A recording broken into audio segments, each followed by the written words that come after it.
Halo semuanya, selamat datang di channel Auto Driver. Selamat datang di dunia yang irasional. Karena mobil yang kami tes hari ini adalah mobil yang akan menggoda konsumennya dari sisi emosional, bukan rasional semata, karena ini adalah BMW seri genap. Seperti kita tahu kalau misalnya kita ingin membeli sebuah BMW dan kita orang yang penuh dengan rasio, yang melihat mobil itu sesuai dengan kebutuhannya dan make sense dengan harganya, maka kita akan memilih BMW seri ganjil, seri 1, seri 3, seri 5, seri 7, kemudian BMW SUV-nya ada X1, X3, X5, X7. Tapi untuk yang ini adalah seri genap dan angkanya adalah yang tertinggi, 8. Ini adalah BMW seri 8, seri yang legendaris di BMW dan sudah dijual ke Indonesia. Dan kalau Anda bisa lihat, ini adalah varian bodi yang baru untuk seri 8. Ini adalah BMW seri 8 Grand Coupe.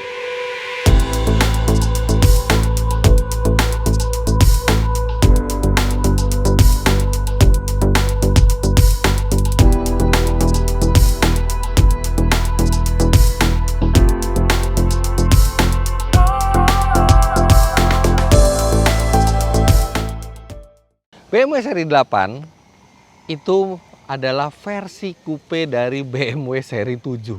Anda tahu seri 7 sedan paling besarnya BMW, dan desainer dari BMW itu mengambil basis serupa dengan seri 7, kemudian memotong belakangnya dan memendekkannya menjadi sebuah coupe.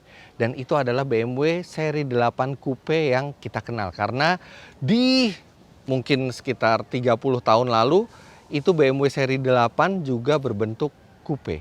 Nah, tapi setelah mereka membuat coupe, mereka memanjangkan lagi mobil tersebut dan menambahkan 2 pintu lagi menjadi varian Grand Coupe.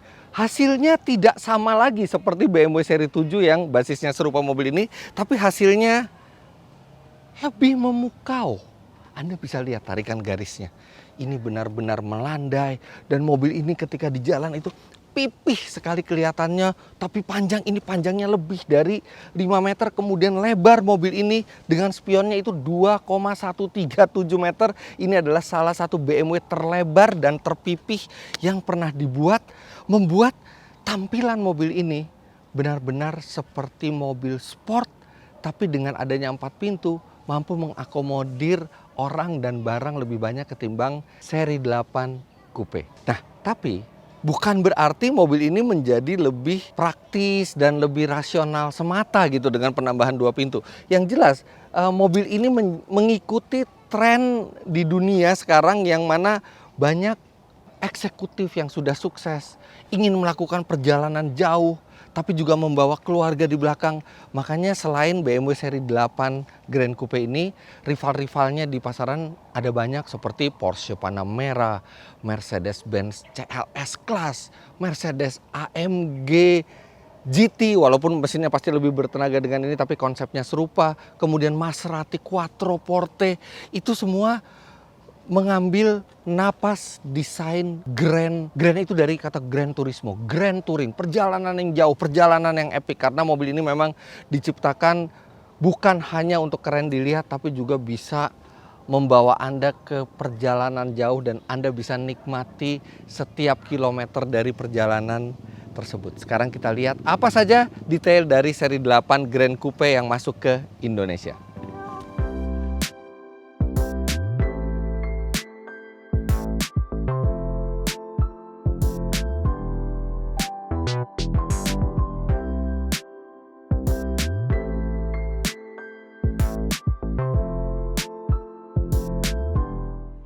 BMW seri 8 generasi pertama yang keluar sekitar 30 tahun lalu di awal 90-an itu memiliki 2 pilihan mesin, yaitu V8 dan V12. Tapi sekarang dunia modern, mesin sudah menggunakan turbo sehingga kapasitas bisa diperkecil, jumlah silinder pun menurun. Varian mesin yang ada untuk BMW seri 8 modern ini atau generasi kedua itu adalah 6 silinder dan V8, 6 silinder segaris dan V8. Ada 3 jenis, 4 malah, ada 4 jenis mesin yang ditawarkan di dunia untuk bodi mobil ini, yaitu 840D bermesin 3000 cc turbo diesel, kemudian 840i bermesin 3000 cc bensin, 6 silinder dua-duanya. Kemudian untuk V8-nya itu ada M850i yang bermesin 4400 cc dengan turbo juga. Dan yang satu lagi adalah M8 yang sama-sama mesinnya V8 4400 cc dan itu tenaganya mencapai 600 HP lebih. Dan M8 itu dijual di Indonesia seharga yang Grand Coupe-nya itu di kisaran 8 miliar rupiah. Itu harga yang sangat-sangat tinggi, membuat mobil ini walaupun mahal jadi terkesan jauh lebih murah, jauh lebih terjangkau. Karena mobil ini dalam keadaan on the road harganya di kisaran 2,7 miliar rupiah. Memang sekitar 100 sampai 150 juta rupiah lebih mahal dibandingkan seri 7 CKD, tapi masih jauh dibandingkan varian mesin yang M8. Dan varian mesin satu lagi yang masuk ke Indonesia ini adalah 840i. Artinya dia mesin bensin dan dia tenaganya setara 4000 cc walaupun kapasitasnya hanya 3000 cc 6 silinder. Tenaga yang dihasilkan karena dia menggunakan turbo dengan teknologi twin power, jadi twin power turbo itu 340 HP dan torsi 500 Nm. Itu adalah mesin yang dikawinkan dengan transmisi 8 speed ZF yang terkenal dari BMW itu, walaupun masih menggunakan torque converter, tapi benar-benar halus dan sangat cepat perpindahannya. Dan transmisi ini sudah digunakan lama oleh BMW dan sampai sekarang kami belum bisa komplain sama sekali karena ini transmisi yang sangat halus dan sangat sigap. Transmisi tersebut menyalurkan tenaga dan torsi dari mesin ke dua roda belakang. Dan mesin ini sebenarnya sama seperti varian 3000 cc turbo BMW lainnya seperti yang ada di 740i, kemudian ada di X7 40i, ada di X5 40i dan sama keluaran tenaganya 340 HP. Tenaga dan torsi tersebut walaupun menghela mobil yang sangat panjang dan besar ini, tapi klaim dari BMW masih sanggup melaju 0 sampai 100 km per jam dalam 5,2 detik saja. Itu adalah angka yang sangat baik, tapi nanti kita akan buktikan di Indonesia kita bisa dapat angka berapa.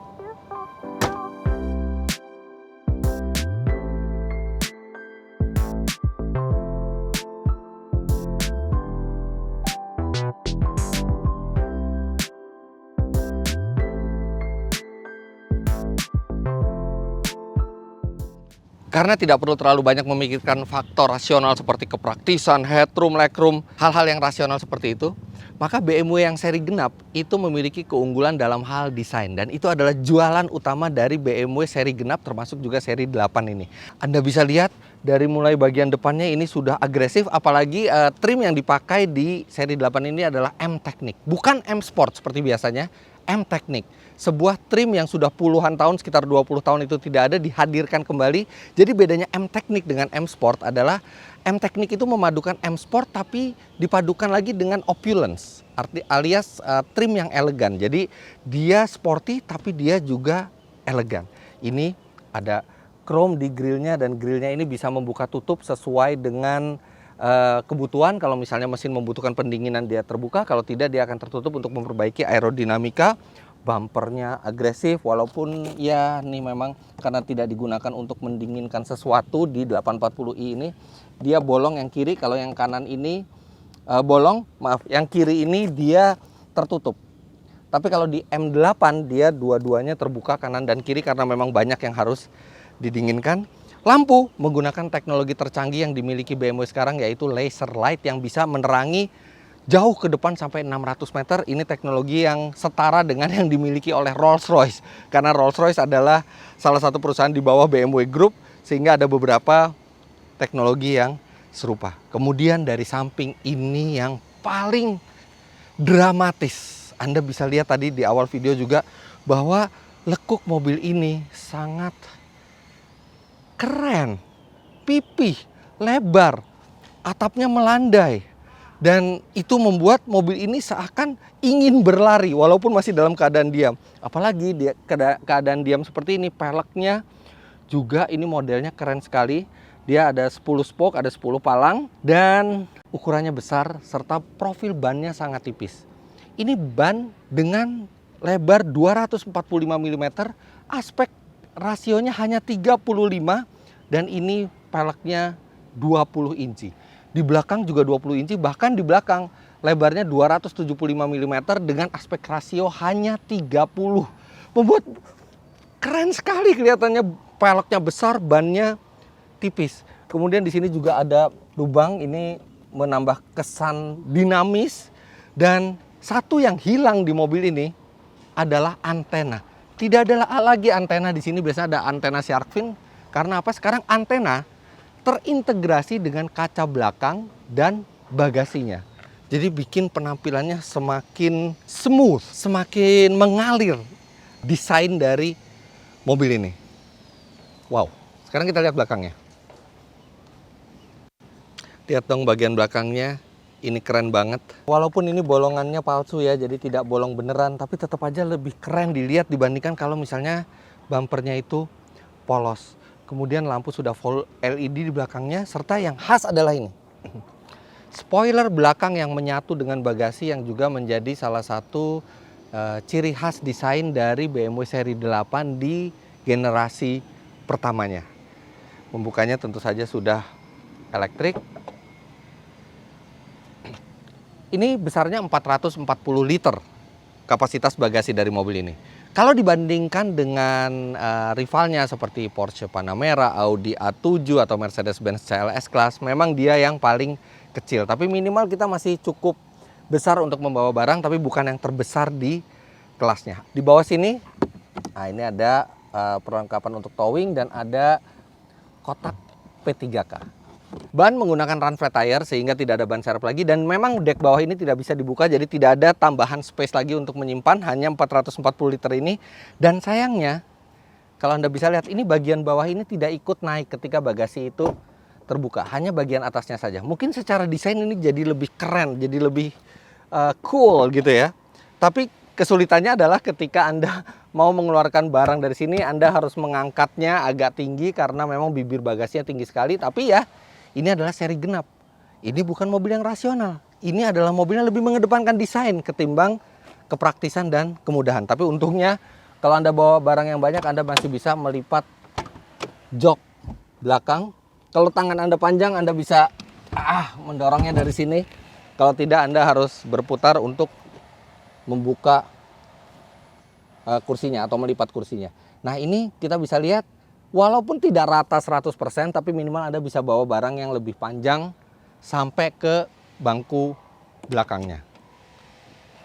Tapi ini belakangnya keren banget. Apalagi tadi ada yang saya terlupa, kalau dari samping bukan hanya peleknya yang besar dan ban yang tipis, lingkar remnya juga besar dan tulisan M-nya secara tegas di situ langsung membuat orang melihat mobil ini sebagai mobil yang sporty. Itu rem M-nya itu besar sekali, kalipernya juga besar sekali, dan warna biru khas M-nya itu sangat menyala. Nah, kenapa Grand Coupe itu dibuat? Karena mereka menambah space di belakang, bahkan menambah pintu juga, supaya akomodasi lebih baik di bagian belakang sambil tetap mempertahankan ciri khasnya yang keren ini. Artinya yang harus kita lihat berikutnya adalah space di bagian belakang. Karena inilah alasan kenapa seri 8 Grand Coupe dibuat.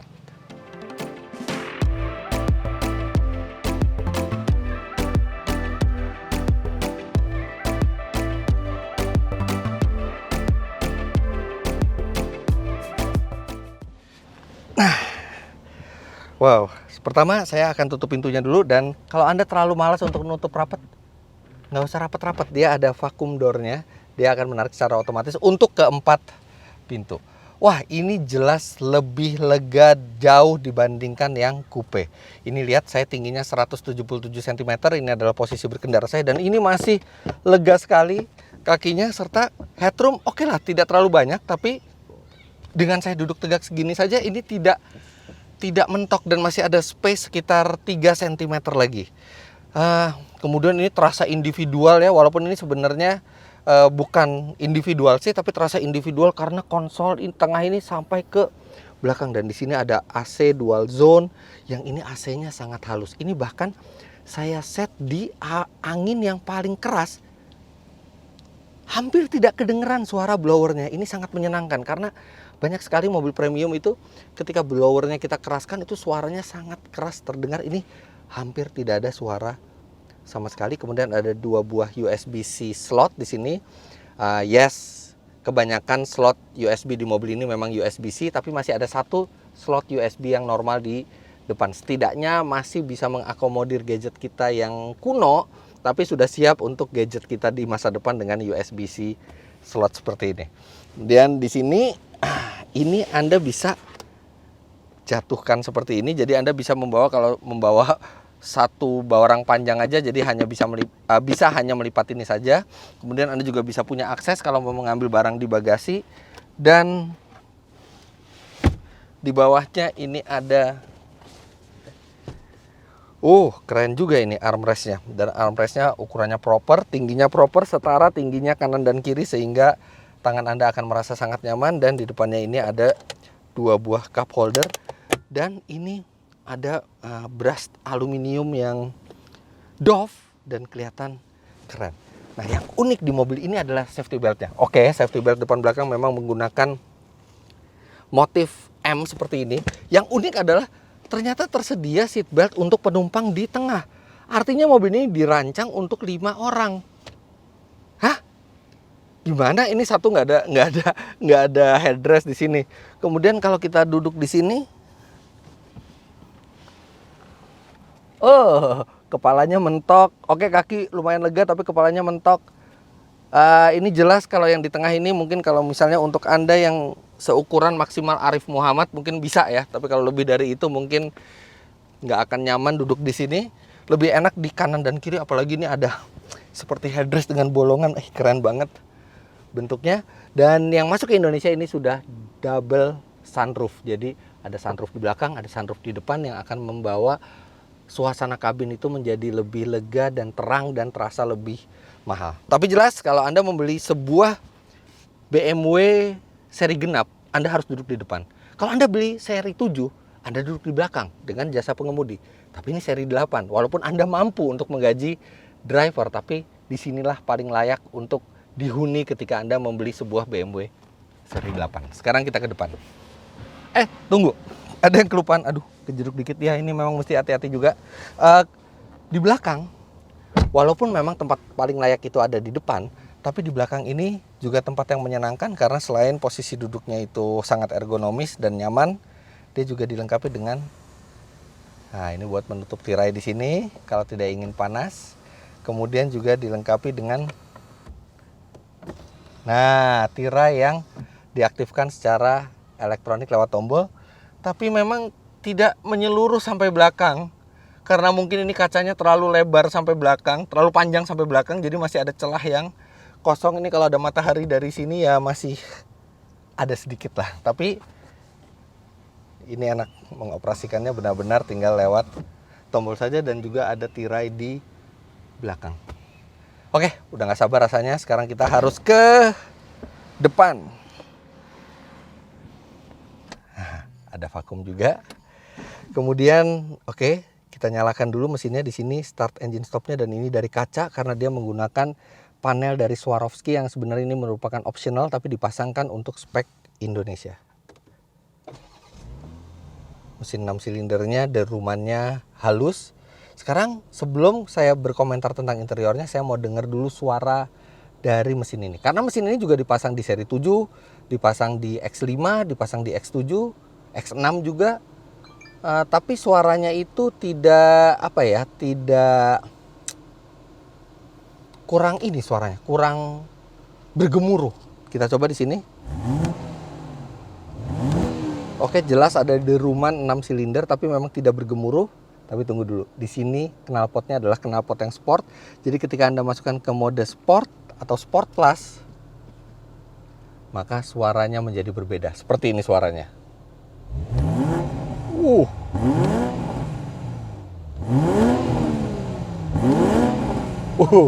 Lebih berwibawa, derumannya lebih ngebas, dan ada letupan sedikit saja.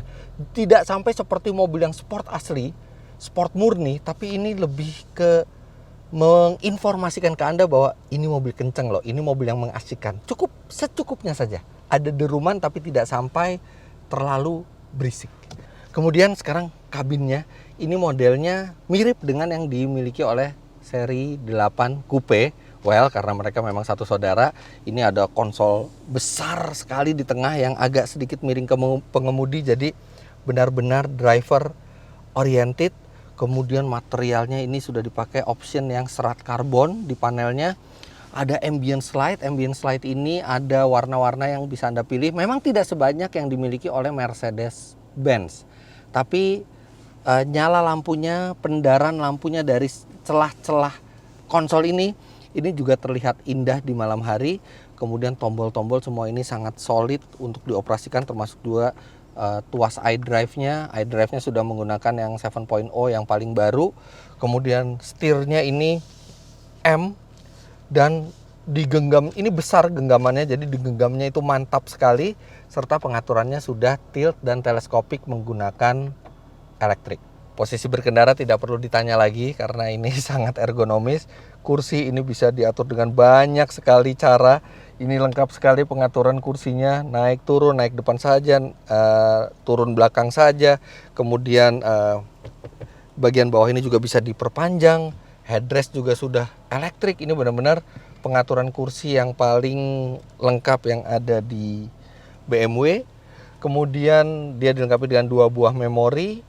Cukup rasanya 2 buah memori karena rasanya tidak mungkin Anda memiliki mobil ini dan lebih dari 2 orang yang mengendarai mobil ini. Audio sudah dipilih yang paling baik untuk spek Indonesia, yaitu Bauer & Wilkins. Di bawah ini masih ada Harman Kardon lagi, dan tapi kita memakai yang Bauer Wilkins, dan ini keren sekali. Ada lampunya di dalamnya dan ini panel metal asli. Semua material ini material berkelas, Alcantara di atap dan di pilarnya. Kemudian di sini juga joknya ini perforated dan kulitnya kualitas yang sangat tinggi. Di sini ada ruangan penyimpan dan ada satu USB-C slot. Di sini ada USB slot biasa dan di depannya ada wireless charging. Nah, wireless charging ini tempat saya menyimpan kunci display key-nya ini pada saat saya berkendara, karena display key-nya bisa di-charge dengan wireless charging. Dan di display key ini kita bisa ngelihat apakah pintu sudah terkunci, bahan bakar tersisa berapa, atau kita ingin menyalakan AC duluan. Ini bisa dari kunci yang mahal ini.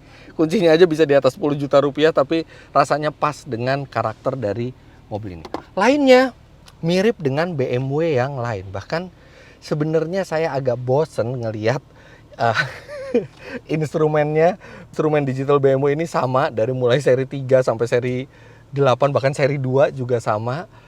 Semua tombol ini dari seri 2 sampai seri 8 sama. Ya memang ini adalah layout tombol yang sudah sangat mudah digunakan. Kemudian dia juga keren, tapi kalau Anda punya lebih dari satu BMW, mungkin Anda akan coba mencari apa ya khasnya dari BMW seri 8, karena BMW seri 8 adalah yang di ultimate-nya. Mestinya ada pembeda yang lebih jelas ketimbang ini. Tapi it's okay, ini kabin yang sangat berkualitas, tapi akan lebih nice lagi kalau misalnya ada pembeda yang lebih keren. Misalnya saya kasih contoh, misalnya kalau di Mercedes itu yang AMG GT gitu ya misalnya, itu konsol tengahnya semua desainnya itu berbeda dibandingkan Mercy yang lain. Ada tombol-tombol yang tidak ada di Mercy yang lain. Sedangkan di sini semua tombol itu bisa dengan mudah Anda kenali karena ada di BMW yang lain. Oke, tapi balik lagi, ini adalah tombol-tombol yang memang sudah sangat lengkap, sangat keren desainnya, sangat mudah digunakan, dan mungkin BMW juga tidak melihat alasan kenapa harus dibedakan di setiap serinya. Toh perbedaan yang lain sudah ada, seperti ini perbedaan di pintu. Ini pintunya bagaikan karya seni, lekukan-lekukannya Anda bisa lihat, ini sinematik dari pintunya, keren sekali. Kemudian cruise control, ini yang menyenangkan. Ini sudah adaptive cruise control yang dia bisa menjaga jarak ke depan. Tapi memang dia belum dilengkapi dengan lane keep assist, jadi dia belum bisa menyetir sendiri. Tapi minimal kita di jalan tol dengan lalu lintas yang kecepatannya bervariasi, ini kita sudah bisa santai, tidak perlu ngegas, tidak perlu ngerem. Dan memang sistem driver assist di mobil ini juga cukup lengkap. Kita lihat di sini ada park assist yang dia bisa memarkir mobil ini sendiri, baik paralel maupun parkir mundur biasa. Kemudian ada reversing assistant. Jadi dia bisa mundur sampai 50 meter sesuai dengan rute kita sebelumnya. Itu bergunanya kalau misalnya Anda masuk ke satu tempat ternyata buntu dan mundurnya udah pakai reversing assistant aja, dia akan mengingat rute Anda selama 50 meter terakhir. Terus kemudian kamera 360-nya ini juga keren sekali. Bahkan Anda bisa ke kamera picture di sini. Dan Anda bisa melihat parkir 3D. Wow, Anda bisa seolah-olah dengan kamera 360 Anda bisa melihat sekeliling mobil di mana Anda parkir. Keren sekali. Ada head up display sebagai standar. Dan masalah visibilitas, memang dia sempit, ke depan sempit, ke samping sempit, dan ke belakang sempit. Tapi nanti kita akan lihat bagaimana efeknya ketika kita berkendara dengan mobil ini. Dan jujur saja saya sudah sangat tidak sabar untuk berjalan, karena BMW seri genap bukan hanya cantik desainnya, tapi juga harus asyik untuk dikendarai, bahkan kalau bisa lebih asyik dibandingkan seri ganjilnya. Sekarang kita langsung jalan. Mobil ini diciptakan untuk perjalanan jauh tanpa melelahkan penumpangnya.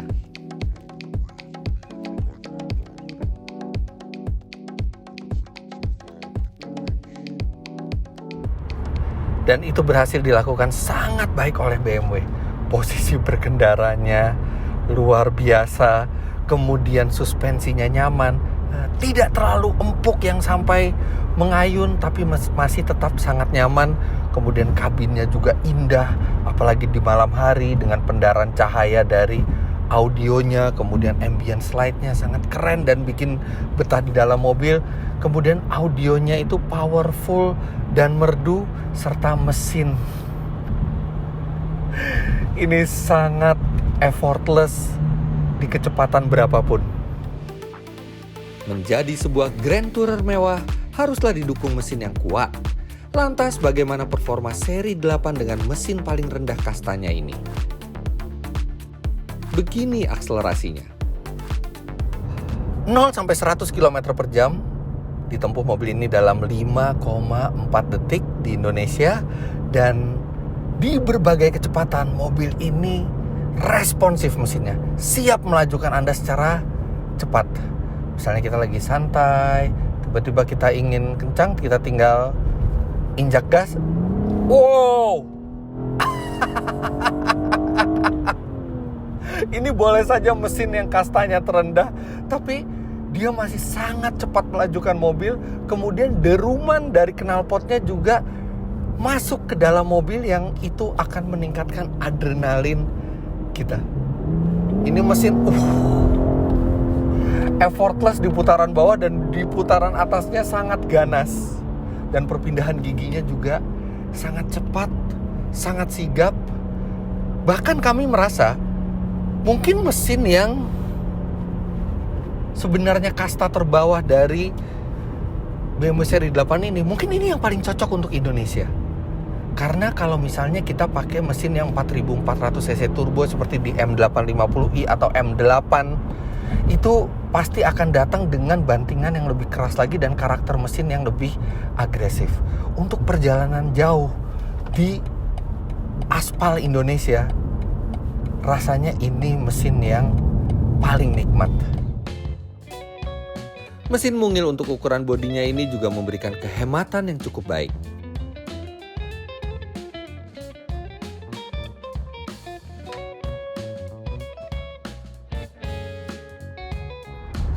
Di tol, mobil ini mencatat 16,5 km per liter, karena di kecepatan 100 km per jam saja dia putaran mesinnya tidak sampai 1500 rpm. Kemudian untuk rute dalam kota dengan kecepatan 22 km per jam rata-ratanya, dia mencatat 8,2 km per liter. Dan kalau kita merujuk ke BMW di tahun 2000-an awal, angka ini bahkan lebih hemat dibandingkan BMW 325i. BMW seri 3 yang bodinya lebih kecil dengan mesin yang lebih kecil 2500 cc tanpa turbo dengan tenaga yang lebih kecil juga.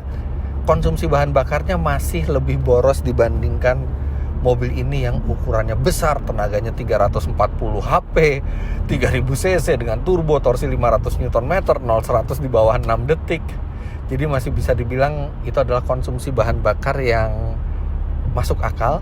Dan mungkin Anda bertanya bahwa kan konsumsi bahan bakar tidak akan menjadi pertimbangan konsumen yang membeli BMW seri 8. Iya, memang benar, karena ini adalah mobil yang dibeli dengan unsur emosional, bukan sekedar rasional. Tapi dengan konsumsi bahan bakar yang hemat, kalau kita jalan di tol misalnya dengan rata-rata 16 km per liter pada saat kita itu melaju konstan, dan dengan tangki bensin yang besar yang lebih dari 70 liter di mobil ini, maka secara teoritis satu kali mengisi bensin penuh, mobil ini bisa melaju lebih dari 1000 km. Dan itu membuat waktu Anda yang sangat berharga itu tidak terbuang sia-sia hanya untuk ke pompa bensin. Mobil ini memang seri tertinggi BMW, tapi kami menemukan ada beberapa hal yang agak mengganggu.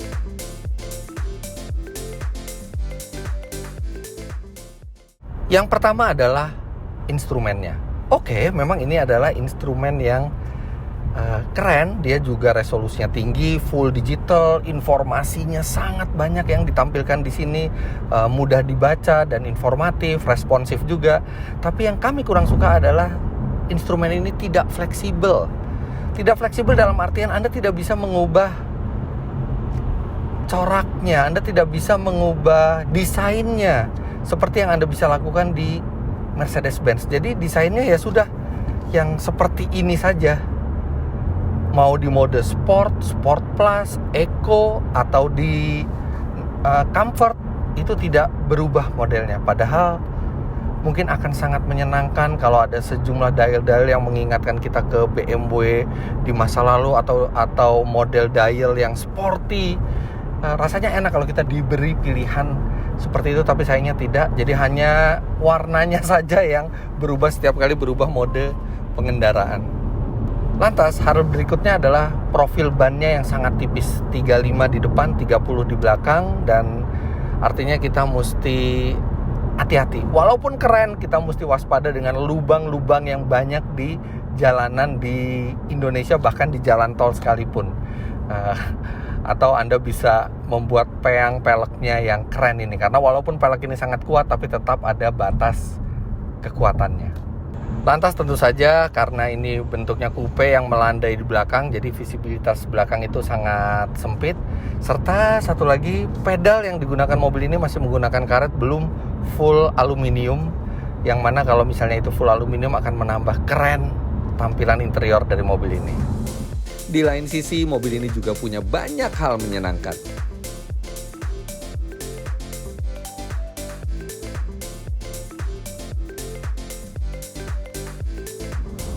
Yang pertama adalah Adaptive Cruise Control. Ini sangat berguna untuk Indonesia dan kami sangat senang diadopsi di seri 8 ini, apalagi ini yang dirancang untuk kendaraan perjalanan jauh melewati tol Trans Jawa misalnya. Ini akan sangat enak.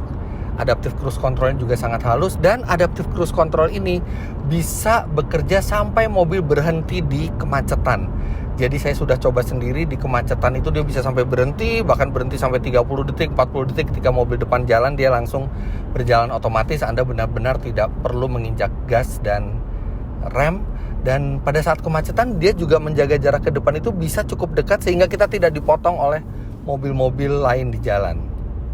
Memang Adaptive Cruise Control ini belum dipadukan dengan Lane Keep Assist yang bisa membuat mobil ini menjadi benar-benar semi autonomous yang level 2, tapi ini baru level 1. Yang membantu dari cruise control ini hanyalah lane departure warning. Jadi ketika Anda keluar jalur, baru dia akan mengembalikan setir secara otomatis, dan ada intervensi dari setirnya juga. Jadi belum bisa Anda melepas setir dari jalan, tapi setidaknya Anda tidak perlu lagi menginjak gas dan rem ketika di jalan tol seperti ini. Bahkan dari tadi saya melakukan impresi ini tidak menginjak gas dan tidak menginjak rem.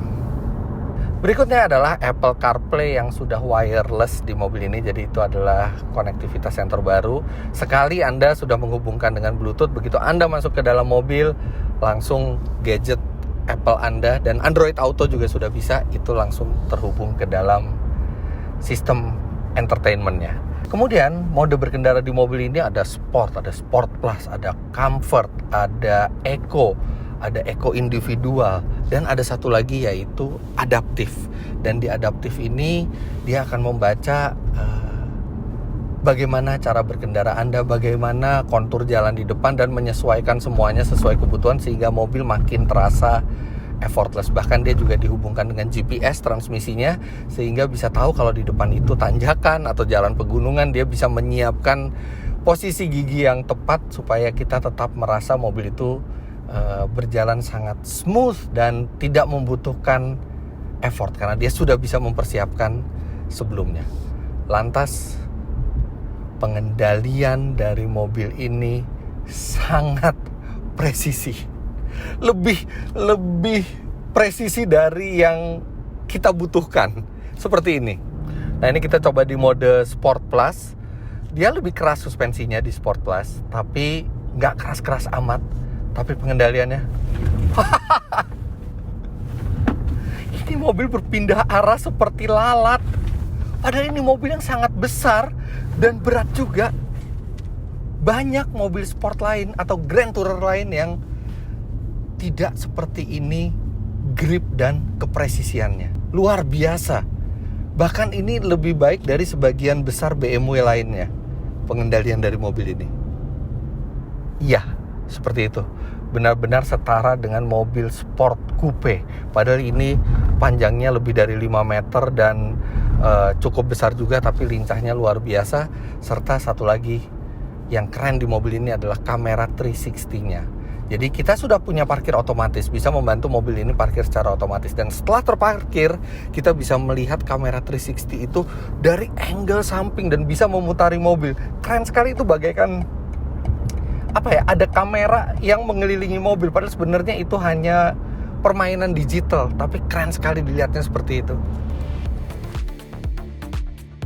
Tapi sesungguhnya yang seharusnya menjadi keunggulan utama mobil ini adalah desainnya. Dan itu berhasil dilakukan oleh BMW. Mobil ini berjalan dengan sangat anggun di jalan. Anda bisa lihat bagaimana profilnya dari samping. Keren sekali, pipih, panjang, khas mobil Grand Tourer. Seri 7 boleh saja lebih nyaman dan lebih lega dari ini. Tapi di jalan Anda tidak akan tampil sekeren seri 8. Dan jangan lupa, Anda itu menyetir sebuah seri yang legendaris dan juga seri yang tertinggi dari BMW lainnya. Tidak ada angka 9 di BMW. 8 adalah yang tertinggi saat ini. Dan semua itu masih bisa Anda dapatkan dengan harga yang masih cukup masuk akal. Ini mobil bagi Anda yang menginginkan lebih dari sekedar kecanggihan teknologi dan kenyamanan. Tapi ini bagi Anda yang ingin sebuah mobil yang tampilannya merefleksikan selera tinggi Anda.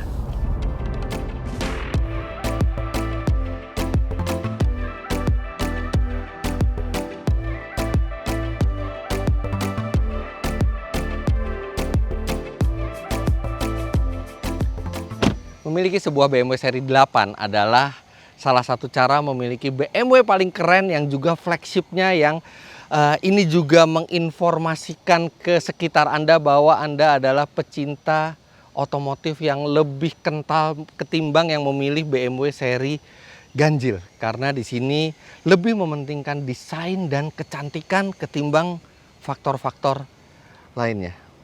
Jadi begitulah hasil review kami terhadap BMW seri 8, seri yang legendaris di BMW ini. Jangan lupa Anda klik like bila menyukai video ini, komentar di bawah, dan subscribe ke channel Autodriver jika Anda belum. Main-main ke web kami di www.autodriver.com serta download aplikasi kami Autodriver di Google Play Store. Terima kasih banyak Anda sudah menyaksikan. Sampai jumpa di video selanjutnya. Bye-bye.